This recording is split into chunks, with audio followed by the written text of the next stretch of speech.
BFM Business. Toute l'info éco et business à la mi-journée. 60 minutes business. Guillaume Paul.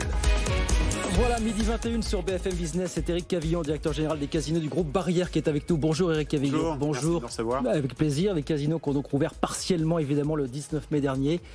En quelques mots, comment ça va, voilà, cette reprise? Écoutez, on est soulagé. Ouais. C'est le bout du tunnel qui commence à arriver. Bon, bien sûr, on est sur une jauge à 35% aujourd'hui de nos capacités. On a uniquement les machines à sous et les jeux électroniques. Mais quel plaisir de revoir nos clients et nos collaborateurs. Hein. C'est vraiment un soulagement. L'été, ça va être déterminant. Voilà, les casinos font une grosse partie de leur chiffre d'affaires. C'est étal sur l'année ou c'est certaines périodes? Ça dépend des lieux. Hein. On a des casinos, nous, chez Barrière, dans les grandes villes, hein, comme vous le savez, à Lille, à Toulouse, Enghien-les-Bains, qui est un petit peu le casino des Parisiens. Oui. Donc, on a finalement un chiffre d'affaires qui est assez stable tout au long de l'année. Mais c'est vrai que pour des stations balnéaires, Deauville, Cannes, La Baule, par exemple, c'est très important d'ouvrir cet été et surtout d'avoir une capacité à accueillir nos clients. Donc, on va évidemment miser sur l'été. Je regardais les chiffres. Voilà, le secteur des jeux, les établissements des jeux, c'est 15 000 emplois directs aujourd'hui, 45 000 indirects. Oui. Qu'est-ce qu'on met dans les indirects si on inclut les indirects? Écoutez, vous savez, quand moi j'ai été directeur du casino de Deauville, par exemple, j'utilisais les artisans locaux pour de la peinture, pour de la maintenance, pour un certain nombre de choses. Donc on est au cœur de l'économie locale, surtout dans les petites villes de 4 000, 5 000, 10 000 habitants. Mais vous n'hésitez pas à dire que c'est du lien social, les casinos? Bien sûr, bien sûr. Les clients, pendant tout le confinement, et là on a quand même été fermés 10 mois sur les 15 derniers. Hein, donc c'est quasiment, donc c'est les 2/3. Donc j'avais moi encore, même si je suis plus directeur d'un établissement, des contacts avec les clients par SMS. Éric, quand est-ce que ça va ouvrir? Il y avait une vraie attente parce que les gens ont cette habitude de venir chez nous et pas simplement pour jouer, également pour échanger. Il y a un lien avec les collaborateurs qui est très fort. 27 casinos en France pour le groupe Barrière. Des projets qui ont été gelés, qui vont peut-être revoir le jour prochainement, d'ouverture, ou déjà refaire surface, par le dire comme ça, mais tout ça. Absolument, refaire surface. On a 2 ans devant nous, je pense, pour essayer de rattraper un petit peu ce que l'on a perdu. Hein. C'est considérable. Il faudra 2 ans, vous dites. Ah oui, il faudra, je pense, 2 ans pour récupérer ce que l'on a perdu, puisque même s'il y a eu des aides de l'État, et c'est vraiment pas une critique de ma part, mais quand vous êtes fermé, vous êtes fermé. 10 mois sur 15, chaque mois, nous perdons plus de 10 millions d'euros. Donc même quand le gouvernement nous propose 10 millions d'euros de compensation, c'est 1 mois finalement que nous avons récupéré, c'est tout. Il faudra du temps. Dans l'intervalle, je voudrais qu'on parle un petit peu de ce qui attend les casinos, parce que comme beaucoup de professions, on dit il y aura un avant et un après. Est-ce qu'il y aura un avant et un après pour les casinos, Éric Cavillon, globalement? Est-ce que vous dites tout reviendra? Je pense que les données sanitaires vont rentrer quand même en ligne de compte maintenant dans les lieux qui accueillent du public. Partout dans nos établissements, on a échangé avec nos directeurs et on leur a demandé d'écarter les machines, de récupérer de l'espace là où c'est possible, de façon à avoir vraiment cette fluidité aussi. Je vois mal en fait les clients accepter d'être les uns sur les autres. Donc plus on aura des casinos spacieux avec un vrai confort pour les clients, mieux ça sera, et je pense que ça c'est pérenne. Et le grand défi, évidemment, vous me voyez venir, c'est la montée en ligne de ces casinos en ligne, justement, qu'on a observé. Alors en France, c'est illégal, les casinos en ligne. Vous nous Absolument, c'est illégal. Et il faut le dire d'ailleurs à nos auditeurs, parce que aujourd'hui, si vous gagnez sur un site de jeux en ligne illégal, vous n'êtes pas du tout sûr d'être payé. Hein. C'est ça. C'est clair et net. Les interdits, par exemple, les interdits de jeux peuvent aller jouer sur les sites de jeux en ligne et c'est totalement inadmissible. Donc c'est totalement illégal. C'est autorisé, par exemple, en Suisse, où nous allons bientôt, en Belgique, en Suisse, en Belgique, dans d'autres pays. Un jour ou l'autre, ça sera certainement autorisé en France. En tout cas, c'est souhaitable.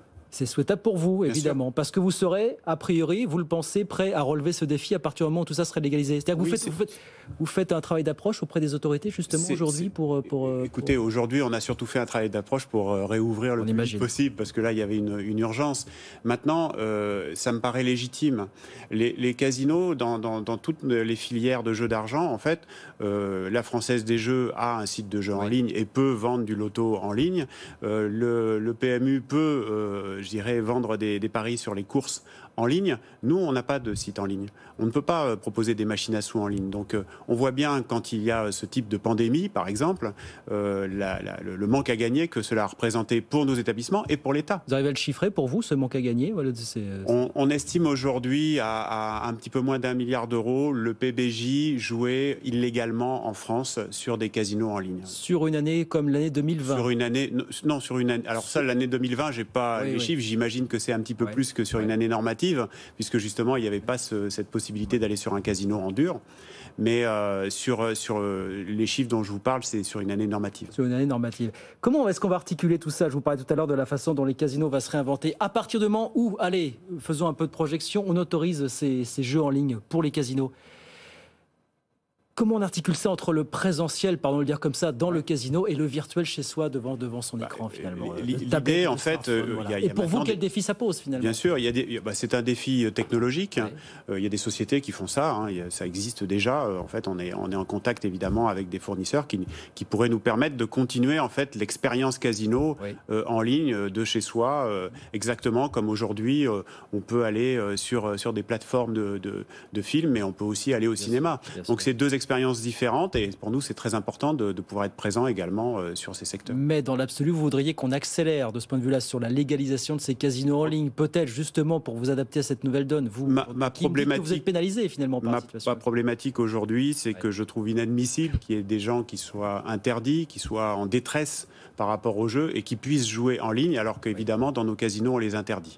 Donc ça déjà, il y a un déséquilibre qui est flagrant, qui est un déséquilibre aussi avec les autres filières, puisque vous savez que chez nous on doit présenter sa carte d'identité. Bien sûr. Je dirais l'accès est extrêmement réglementé, ce qui n'est pas obligatoirement le cas de nos concurrents des autres filières. Vous nous rassurez, il y aura toujours besoin d'aller dans un casino réel, on saura toujours quoi faire pour attirer, créer du lien dans un casino réel. Bien sûr, les gens ont besoin de se rassembler, on le voit bien aujourd'hui.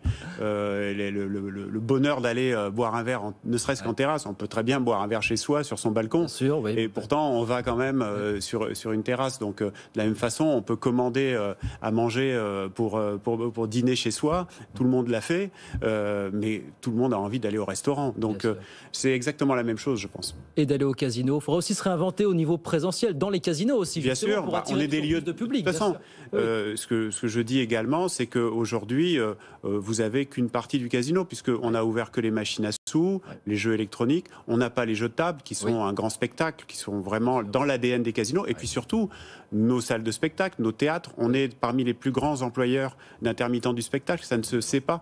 On a plus de 30 000 fiches de paye d'intermittents du spectacle dans les casinos chaque année. Et puis on a des restaurants, des bars. C'est un tout. C'est un lieu de loisirs qui est aussi au service de la collectivité à travers les communes. Et ce retour à la normale, cette ouverture de l'ensemble des casinos, vous le voyez cet été, je pense. 30 juin, voilà, oui, cet été. Alors après, il y aura l'été. De toute façon, il y a souvent moins de spectacles qu'à la rentrée. Mais oui, on l'espère pour cet été. On vous le souhaite évidemment et que les casinos puissent rouvrir et retrouvent leur public le plus rapidement possible. Merci beaucoup, Éric Cavillon. Merci infiniment, le directeur général des casinos Groupe Barrière avec nous sur BFM Business. Merci de passer nous voir aujourd'hui.